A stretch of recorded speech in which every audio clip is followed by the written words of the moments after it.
Ada seseorang pernah bunuh 100 orang. Bunuh orang, Pak. Bukan hewan, bukan yang lain. Bunuh orang. 100 orang. Kerjaannya mabuk dia. Dia sering berzina. Seringkali berselisih. Dosanya luar biasa. Orang menganggapnya sudah ahli neraka lah. Ya, seakan-akan sudah sehasta dia masuk dalam neraka. Dia pandangan banyak orang. Padahal menurut keterangan Nabi di Al-Arba'in nomor hadis yang keempat, posisi paling kiri paling bawah, ya, ada orang-orang yang dalam pandangan manusia seperti sehasta tinggal ke neraka.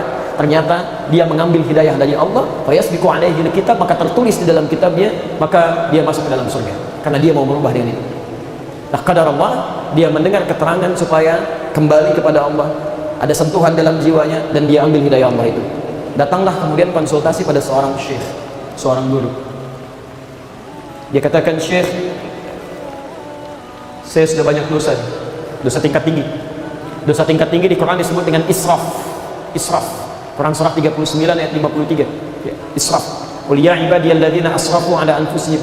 Katakan Muhammad pada hamba-hambaku yang sudah merasa berlebihan dalam dosanya. Orang cuma dusta saja, ingin dusta, bunuh orang, mabuk, macam-macam dan sebagainya. La taqnatu min rahmatillah. Jangan putus asa dari rahmat Allah. Masih diberikan peluang untuk kembali. Syekh, saya banyak dosa, begini. Apa kata syekhnya? Lihat kalimatnya. Kamu berbuat salah ini bukan berarti kamu orang jahat yang tidak bisa baik. Kamu ini punya potensi kebaikan. Buktinya kamu bisa datang ke sini. Yang membuat kamu kurang baik ini karena lingkungan kamu yang tidak bagus, yang menjauhkan diri kamu kepada Allah Subhanahu wa taala. Mulai sekarang berhijrah. Kalimat hijrah. Hijrah.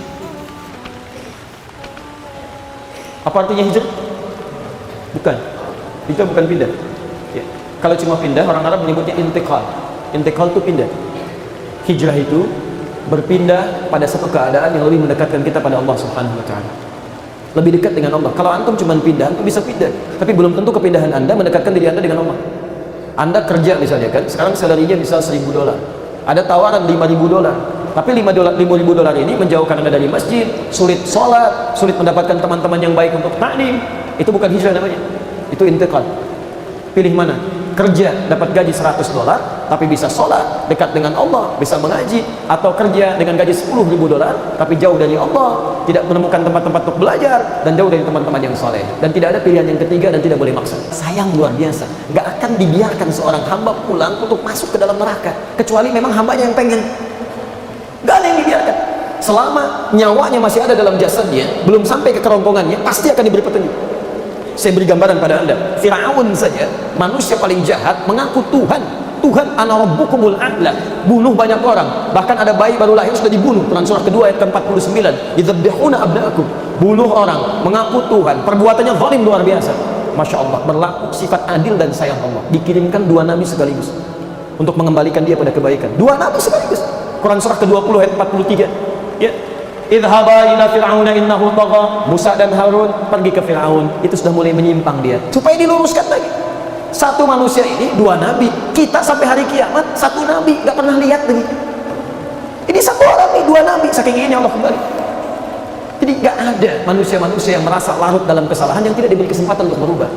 Dan orang baik sekalipun jangan dikira soleh dalam pandangan Allah. Anda lihat saya sekarang, mungkin jangan dikira baik menurut Allah, belum tentu saya baik menurut Allah. Mungkin menurut Allah, ya Adi, kamu masih banyak kesalahannya, cuman aib kamu saya tutup supaya orang nggak melihat itu. Bertakwalah kepada Allah. Ya, sekurus-kurusnya ikan mesti ada dagingnya, dan segemuk-gemuknya ikan belum tentu nggak ada tulangnya. Di teman-teman sekalian, jika Anda pernah larut dalam kesalahan, selalu ada waktu untuk berubah, termasuk saat ini. Jangan merasa pesimis dan kita bertarung dengan kematian. Kalau Anda tidak berubah sekarang, maka maut bisa datang lebih cepat dari apa yang Anda duga. Itu konsepnya di Quran surah ke-67 ayat yang kedua. Walladzi khalaqal mauta wal haya liyabluwakum ayyukum. Sekarang perhatikan kalimat Qurannya sebentar, saya lompat sedikit. Walladzi khalaqal mauta wal haya. Dialah Allah yang menciptakan kematian, maut dan kehidupan. Hayat. Maut duluan, kemudian hayat. Saya mau tanya sebentar. Lihat ayat ini ya. Kalau dalam kehidupan itu meninggal dulu baru hidup, atau hidup dulu baru meninggal? Halo, lihat ayatnya. Meninggal dulu baru hidup. Bapak kemarin meninggal, sekarang hidup. Masya Allah, Bapak siapa ya? Baik. Tapi normalnya itu hidup dulu. Dia normal, baru meninggal. Jelas? Tapi ayat ini mendahulukan kematian, baru kehidupan. Jadi cara bacanya menggunakan ilmu balaghah namanya. Rumusnya at-taqdim wa at-ta'khir.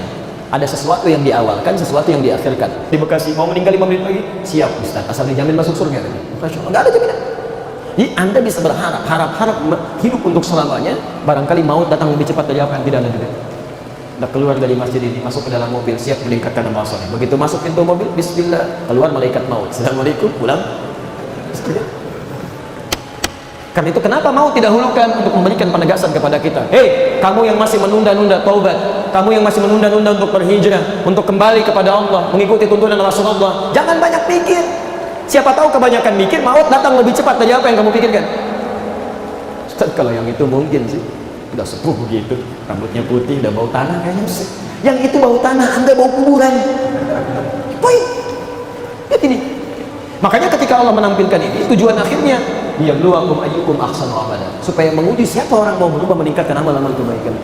Maka orang ini termasuk yang mau berubah. Dia yakin bahwa Allah tidak akan menyanyiakan hambanya. Maka dia bertekad, dia beristighfar, dia bertobat kepada Allah. Tolong ingat betul ya rumus tobat ini, ingat betul. Dan ini yang mempercepat Anda mengantarkan ke surga. Makanya kalimat ini disandingkan langsung dengan surga. Jadi kalau antum pengen cepat ke surga, ini ada rumus dalam Quran. Surah ke-3 ayat 133. Posisi paling kanan sebelah atas. Wasari'u ila maghfiratin min rabbikum. Wasari'u ila maghfirah, dan bergegaslah Anda untuk selalu bertobat kepada Allah. Istighfar. Istighfar. Nabi dalam sehari 100 kali istighfar. Padahal beliau dijaga dari kesalahan. Nabi, Rasul dijamin masuk surga, dijaga dari kesalahan, surga tingkat tinggi, hisabnya nggak ada, masih beristighfar minimal 100 kali sebelum tidur. Antum bukan Nabi, bukan Rasul, surga belum jelas sampai dengan semua ini. Amalan masih berantakan, hisab masih menegangkan, masya Allah, nggak mau istighfar. Kembalikan dia, wasari'u ila maghfirah, bergegas untuk istighfar, terus segerakan.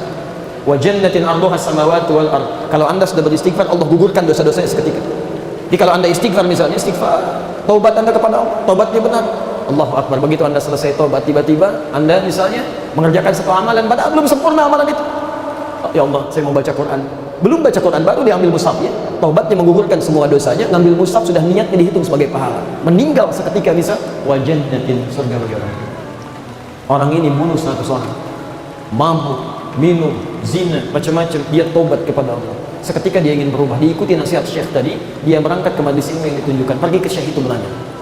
Begitu dia berubah, ada kesempatan untuk berubah menjadi lebih baik dalam pandangan Allah Subhanahu wa taala. Mungkin Anda yang paling baik dibandingkan dengan orang-orang itu. Berubah.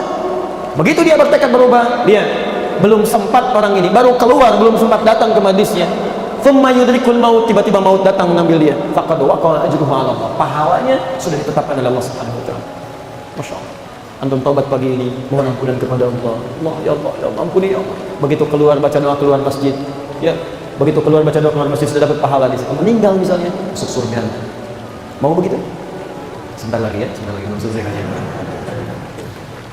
Kalau aku tapi kalau antum misalnya masih hidup, dan beruntung kita sekarang masih hidup, orang ini di perjalanan meninggal, antum Masya Allah, dia bunuh 100 orang, dia mabuk, dia kerjakan macam-macam, dia bertobat, melangkah, belum sampai ke tujuan, masuk surga. Antum pernah bunuh 100 orang? Belum pernah bunuh orang.